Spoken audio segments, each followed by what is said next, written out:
Hi everyone, in front of me I've got TCL NXTpaper 11 Plus, and let me share with you how to change the system language on this device.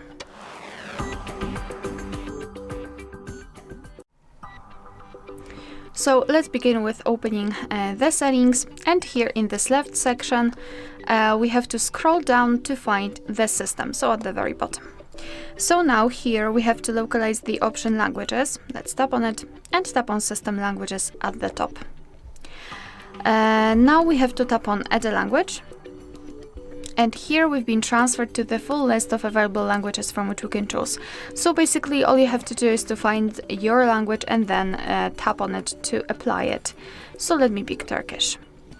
Choose the region if you can, just tap on the specific region, and as you can see right now we've got our new language added to the list. However, the English in my case is still a main one, which means that we have to reorder the languages to change them.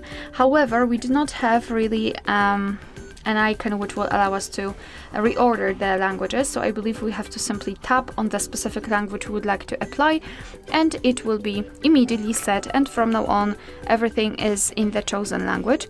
Let me go to the languages again, and let's try to set the English. As you can see, I'm just tapping on it and everything will be set in English. If you wish, you can also remove the languages from this list. Just tap on the three dots icon in the right upper corner and tap on remove. Now let's mark the language which we'd like to delete and tap on the trash bin icon in the right upper corner. Tap on remove, and we've got English, or actually one language applied. Alright, so that will be all. Thank you so much for watching. Please hit the subscribe button and leave the thumbs up.